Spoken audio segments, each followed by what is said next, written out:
როგორც იგავების წიგნში წერია, მესამე თავის მეხუთე მუხლში მიენდე უფალს მთელი გულით.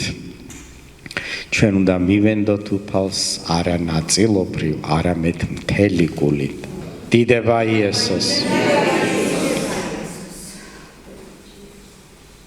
ჩვენ ვაგრძელებთ გალატელთა წერილს. გალატელთა მესამე თავის მეექვსე მუხლი. პავლე მოციქული წერს გალატიის ეკლესიას. როგორც აბრაამმა ირწმუნა ღმერთი და ეს სიმართლედ ჩაეთვალა მას. დაბადების 15:6-ში წერია და ამას ციტირებს პავლე მოციქული. და ერწმუნა იგი აბრაამი უფალს და ეს ჩაეთვალა მას სიმართლედ. ანუ ირწმუნა ღმერთი და ამის გამო მას მიენიჭა სამართლიანობა. მართალი კაცი არის.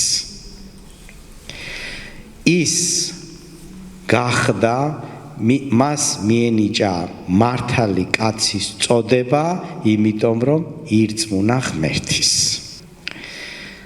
ეხლა პავლე მოციქული პარალელს ავლებს და შემდეგ აგრძელებს გალატელთა მესამე თავის მეშვიდე მუხლი.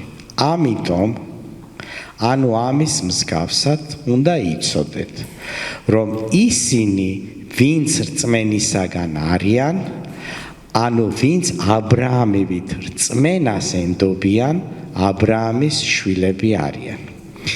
თქვენ იცით რა ხდებოდა გალატიაში. თქვენ იცით, რომ გალატიის ეკლესიები გადაიყვანეს სხვა სწავლებაზე. კერძოდ რა? პავლე მოციქულმა ასწავლა. თუ შენ გინდა რომ მართალი იყო ღმერთის წინაშე, ამისათვის საჭირო არის მხოლოდ რწმენა. გწამს, რაც მოხდა ჯვარზე, თუ შენ ეს ყველაფერი გწამს და შენში ეს გამოსახულია, მაშინ შენ უკვე მართლდები ამ რწმენით. როგორ მართლდები? მსხვერპლად შეეწირა იესო ქრისტე, ჩემი ცოდვები აიტანა ჯვარზე, მისი სამართლიანობა გახდა ჩემი საკუთრება. ანუ ჩემი უღირსი ძველი კაცი მოკვდა იესოში და მე უკვე ახალი მართალი ქმნილება ვარ. ამიტომ პავლე მაგრამ გალატიაში რო ჩამოვიდნენ სხვა ძმები, რა თქვეს? არა, ეს მარტო არ არის საკმარისი. საქმეები თუ არ დაიცავი, საქმეების ჯული თუ არ დაიცავი, ისე ვერ გამართლდები. და ეხლა პავლე მოციქული უხსნით, გახსოვთ აბრაამი? აბრაამი როგორ გახდა მართალი? აბრაამ შეცდომა არ მოსვლია, როგორ არ მოსვლია შეცდომა? მისი ცოლი სარა დადგა ასაღა და ფაქტიურად სხვა კაცს მისცა რა. მაგრამ უთხრა, მაგრამ ეხლა პავლე მოციქული უხსნის, რომ გამართლება შესაძლებელია ისეც, როგორც აბრაამმა გააკეთა. და ამიტომ არის ორი კატეგორია ადამიანებისა. ერთი კატეგორია ადამიანებისა აბრაამივით ამბობენ, რომ გამართლება, ანუ მართალი გამოჩნდე ღმერთის წინაშე, ანუ მე მეწოდოს მართალი შეიძლება ისე, იმით, რომ მე ვირწმუნო ის, რაც მოხდა გოლგოთის ჯვარზე, ვირწმუნო ღმერთი. მაგრამ მეორე კატეგორია ადამიანებისა ამბობდნენ, რომ გამართლება შეიძლება სჯულის დაცვით. ყველა წესებს თუ შეასრულებ რჯულში, მაშინ შენ იქნები კარგი ადამიანი და მიაღწევ წმინდანობას. ამიტომ პავლე მოციქული ამბობს, რომ ვინც ამ გზას მიყვება, რწმენის გზას მიყვება, ღრმავდება რწმენაში და იესო ქრისტეს რწმენაზე დებს იმედს, რომ იესო ქრისტეს რწმენით მე მაინც მართალი ვიქნები ღმერთის წინაშე და ენდობიან ამ გზას, ისინი აბრაამის შვილები, ანუ აბრაამის მიმდევრები, აბრაამის მოძღვრების, აბრაამის გაგებისანი არიან. აბრაამი ცხოვრობდა ჩვენს წელთაღრიცხვამდე მე-18 საუკუნეში და იმ დროს ჯული არ იყო. ჯულს აბრაამი არ იცავდა. რწმენით მიიღო გამართლება. შემდეგ მოვიდა მოსე მე-13 საუკუნე ჩვენს წელთაღრიცხვამდე და მოვიდა ჯული. შემდეგ მოვიდა იესო ჩვენი დასაწყისში წელთაღრიცხვის და მან მოიტანა რწმენით გამართლება. ანუ ჩვენ გვაქვს ასეთი რამ, ჩემო ძვირფასებო. ჯერ იყო აბრაამის პერიოდი, როდესაც რწმენით მართლდებოდა ადამიანი, როდესაც თუ შენ გწამდა და თუ შენ გწამდა ეს ყველა რწმენა გქონდა ღმერთისა, გერქმეოდა მართალი, გეძლეოდა ეს სტატუსი, მართალი არის. შემდეგ მოვიდა ჯული. ჯულით შენ შეიძლებოდა მოგცემოდა ეს სტატუსი, მხოლოდ იმ შემთხვევაში, თუ ჯულის ყველა წესს, რიტუალს შეასრულებდი. ხოლო დაწერილი არის, რომ ჯული იმიტომ იყო მოცემული, რომ დაენახებინა კაცობრიობისათვის, რომ ჯულით გამართლება შეუძლებელია და ის მიუთითებდა იესო ქრისტესზე. იცით, მე ხშირად მიფიქრია, რა საჭირო იყო ახლა ეს რჯული.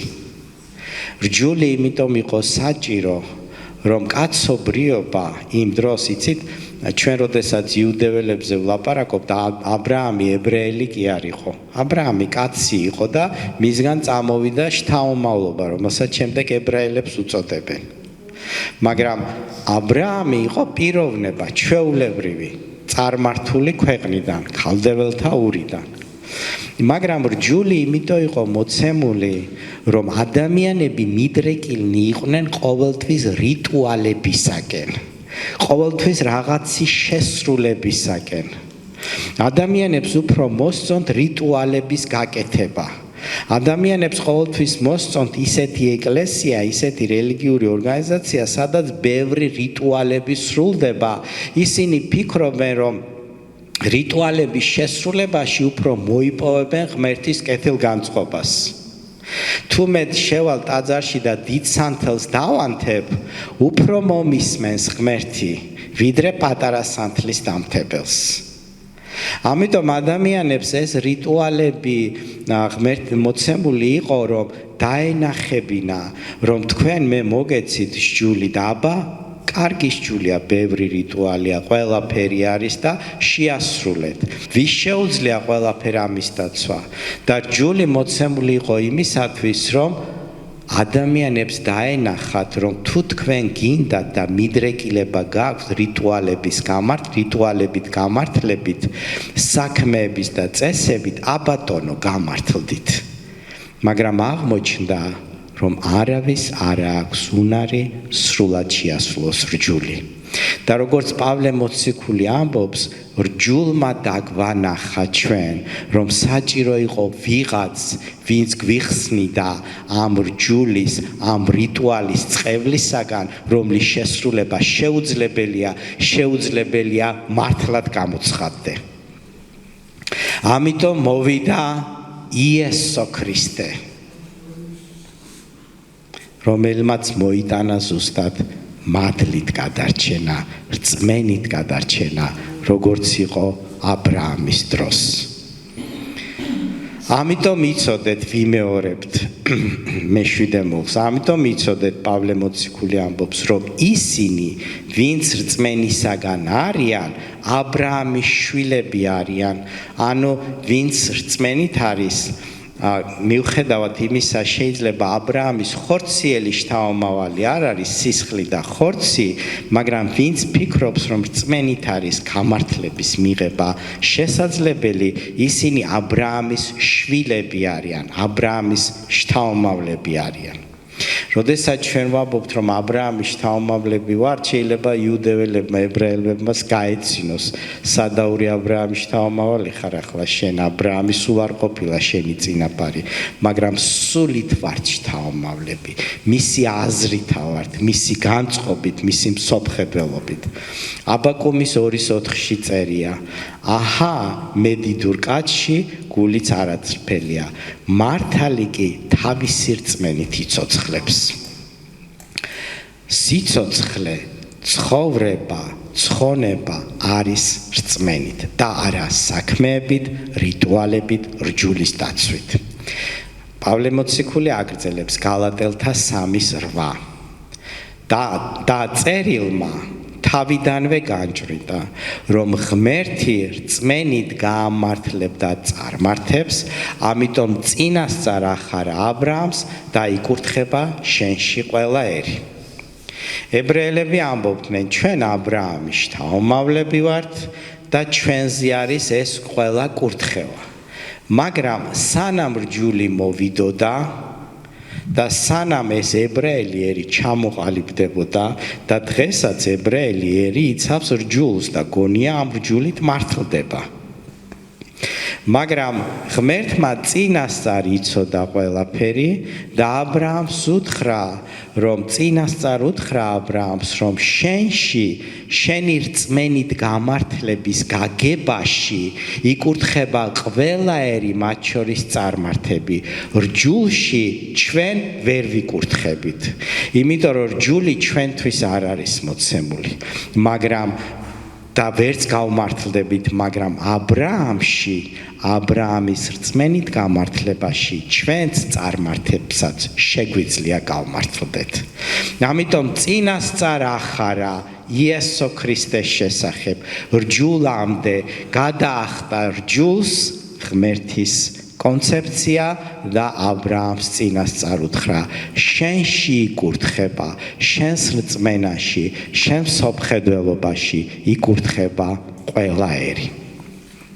დაბადების 12:1-3 წერია: უთხრა უფალმა აბრაამს, ვაკურთხებ შენს მაკურთხებელს და დამწყევლი შენს მაწყევარს, კურთხეული იქნება შენში მიწიერთა მთელი მოდგმა. ეს იმას კი არ ნიშნავს, რომ ებრაელებს დღეს ასე უჩვენგონია ზოგიერთ იუდეველს, რომ ისინი იბატონებენ მთელ მსოფლიოზე. ამაზე არ არის ლაპარაკი. საუბარია იმაზე, რომ აბრაამის რწმენით გამართლება, რომელიც მას ჰქონდა, ეს კურთხევა ასეთი საჩუქარი ყველა შეეძლება, რომ ჰქონდეს და ეს ყველასათვის იქნება ხელმისაწვდომი იესო ქრისტეს საშუალებით. გალატელთა 3:9 აგრძელებს პავლე მოციქული. ამიტომ ისინი ვინც რწმენისაგან არიან, ანუ ვინც ერთგულნი არიან, რომ რწმენით მოდის გამართლება, აბრაამთან ერთად იკურთხებიან. ანუ იგივე გზით იკურთხებიან და რწმენის გამო გამართლდებიან. შენ გინდა რომ რიტუალებით მიაღწიო წმინდანობას? შენი გზა გაქვს. ნახავ ერთი როგორ მიაღწევ წმინდანობას. მე მაგზით არ ვივლი, იმიტომ რომ ვიცი, რომ მაინც სადღაც რაღაც შემეშლება და ბოლომდე ვერ შევასრულებ ყველაფერს. მე სხვა გზით ვივლი, მე აბრაამის გზით ვივლი, რწმენაში ჩავრღმავდები და რწმენით მივიღებ გამართლებას. ამიტომ ვინც რწმენაზე დებენ იმედს, რომ ამით მიიღებენ გამართლებას, აბრაამთან ერთად იქნებიან კურთხეულნი ამ საჩუქრით, რომელიც არის მადლი, საჩუქარი, ანუ კეთილგანწყობა იესო ქრისტეში. გალატელთა 3:10 ასევე ყველანი, ვინც რჯულის საქმეთაგან არიან, წყევლის ქვეშ იმყოფებიან. ჩვენ რომელიც აბრაამის გზას მივყვებით გამართლების, აბრაამმა როგორც მიიღო გამართლება, ჩვენც ისე მივიღებთ გამართლებას მადლით. მაგრამ ისინი, ვინც რჯულის საქმეებით უნდათ რომ მიიღონ გამართლება, წყევლის ქვეშ იმყოფებიან. რატო იმყოფებიან წყევლის ქვეშ? იმიტომ რომ ყველაფერს ვერ დაიცავენ და ბოლოში მაინც აღმოჩნდება რომ ტყუილად იარეს ამ გზით. ფაქტიურად ეს არის წყევლა. თითქოს წყევლაა დადებული შენს წინაშე რომ მთელი ცხოვრება რაღაც უნდა აკეთო, მაგრამ უკვე წინასწარ იცი რომ ბოლოში შედეგი არ გექნება. წინასწარ გეუბნებიან შენ რომ უნდა იარო ბანკში სესხის ასაღებად, მაგრამ როგორც კი შეხვალ ბანკში გეუბნებიან რომ შენ უნდა მოიტანო 500 დოკუმენტი, მაგრამ იცოდე რომ 500 კი არა 1500 რომ მოიტანო, სესხს მაინც არ დაგიმტკიცებ და შენ მთელი ცხოვრება მაინც ამ დოკუმენტებს აგროვებ. დაახლოებით ასე არის სჯულის დაცვა ძვირფასებ. და ადამიანები რომლებიც სჯულს მისდევენ, ადამიანები რომლებიც ცდილობენ რომ სჯული დაიცვან, წყევლის ქვეშ არიან. რადგან დაწერილია, წყეულია ყოველი, ვინც არ ასრულებს ყოველივეს, რაც სჯულის წიგნშია დაწერილი, რათა ყველაფერი შეასრულოს. ისე კი არ არის რომ კაცმა სჯულის წიგნში დაწერილია რომ 700 რაღაცა არის შესასრულებელი, 699 შეასრულა და ერთი ვერ შეასრულა. ზუსტად იმ ერთის გამო შენ უკვე ყველაფერი გეყრება წყალში. ყველაფერი უნდა შეასრულო. სჯული ასე მოითხოვს. ყველაფერში უნდა იყოს წმინდა. ამიტომ ფაქტიურად დაწერილია რომ წყეულია ყოველი, ვინც ყველაფერს არ ასრულებს. ყველაფერი უნდა შეასრულო. ერთიც რო არ შეასრულო, უკვე წყევლის ქვეშ ხარ. გალატელთა 3:11. ცხადია, რომ სჯულით ვერავინ გამართლდება ღმერთის სახის წინაშე. შეუძლებელია, პავლე მოციქული ამბობს. თქვენ რომ ამბობთ რომ სჯული უნდა დაიცვათ, რიტუალები უნდა შეასრულოთ, ეს რაღაცები უნდა გააკეთოთ, ხო? ცხადია რომ ამითი არაფერი არ გამოდის. ღმერთის სახის წინაშე ამითი შენ კეთილ განწყობას ვერ მოიპოვებ. ვერ გამართლდები. გამართლებული კაცი ვერ გახდები, მაგრამ გამართლებული კაცად გახდომა აუცილებელია შენ მოგენიჭოს ეს სახელი მართალია, იმიტომ რომ უმართლო ზეცაში ვერ მოხვდება, ზეცაში მხოლოდ წმინდანები არიან. ამიტომ შენ გჭირდება რომ წმინდანის სახელი გქონდეს, იქ რომ ზეცაში მიდიხარ ხატოვნად ვამბობ საბაჟოზე თუ პასპორტების შემოწმებაზე, იქ უნდა გერტყას ბეჭედი წმინდანი, მართალი. ყველაფერში, არაფერში ამ კაცს შეცდომა არ დაუშვია. არაფერში ცოდვა არ ჩაუდენია, არასოდეს გადაუხვევია გზებიდან, მის ბაგეებზე, მის ფიქრებში, მის მოქმედებაში, მის ნაბიჯებში არასოდეს არ ყოფილა რაიმე ბოროტისეული, უწმინდური ან არაღვთისეული. პავლე მოციქული ამბობს, რომ ეგეთი რაღაც შეუძლებელია, მაგრამ შესკეთილი უწყება ამაშია, მეგობრებო, რომ უსასყიდლოდ გეძლევა შენეს წმინდანობის ბეჭედი. თუ ირწმუნებ გოლგოთის ჯვარზე რაც მოხდა. დიდება იესოს. ამიტომ არის დასაფასებელი ჩვენი უფალი. იცით ძვირფასებო, ამას რომ პავლე მოციქული ეუბნება გალატელებს, რომ თქვენში გამოცხადებული იყო იესო ქრისტე. იესო ქრისტეს ჯვარცმის სიდიადი ამაში არის, რა გააკეთა მან ჩვენთვის. რომ ქრისტე არა, იქ ეს ბეჭედი ჩვენ არ გვერტყმებოდა, ის სისხლით არის დასმული ეს ბეჭედი. ამაშია უფლის სიდიადე და ამაშია ჯვარცმის მთელი მნიშვნელობა. ზუსტად აი მადლით გადარჩენა, რწმენის მეშვეობით, ეს არის მთელი საფუძველი ყველაფრისა. დიდება იესოს. ასე რომ ნათელია მართალი იცოცხლებს მხოლოდ რწმენით. მხოლოდ რწმენით. სხვა შანსი გამართლებისა კაცს არ აქვს. რომელთა 3:28-ში პავლე მოციქული წერს. რადგანაც ჩვენ ვამტკიცებთ. მართალია მოშურნენი სხვა ეკლესიის მასწავლებლები სხვანაირად ამბობენ, მაგრამ ჩვენ ვამტკიცებთ და იმათ საფუძველზე მე არ ვაშენებ, ჩემ საფუძველზე ასე ვამბობ, რომ კაცი რწმენით მართლდება რჯულის საქმეთა მიუხედავად. მიუხედავად იმისა, რომ არ ემორჩილება, არ იცავს რჯულს. კაცი რწმენით მართლდება, რომ მას აქვს გამოცხადება, რა მოხდა გოლგოთის ჯვარზე. იცით, ძალიან ბევრ ქრისტიანს გამოცხადება არ აქვს, რა მოხდა გოლგოთის ჯვარზე. ძალიან ბევრ ქადაგებელს რო უსმენ და ჯვარცმაზე ქადაგებს, ძირითადად ქადაგებს იესოს ტანჯვაზე. ეკლის გვირგვინი ედგა, ხელებში გაუყარეს, ალბათ როგორ ტკიოდა, ალბათ როგორ დაიტანჯა. იცით, ძვირფასებო, ტკივილები და ტანჯვა სხვა ადამიანებსაც ქონიათ ხოლმე ისტორიის მანძილზე. რა თქმა უნდა, ის შეურაცხყვეს, დაიტანჯა და ეს თემაც მნიშვნელოვანია, მაგრამ მთავარი კულმინაცია ეს არ არის. მთავარი კულმინაცია არის ის, რომ მან ჩვენი ცოდვები წაიღო. დიდება იესოს.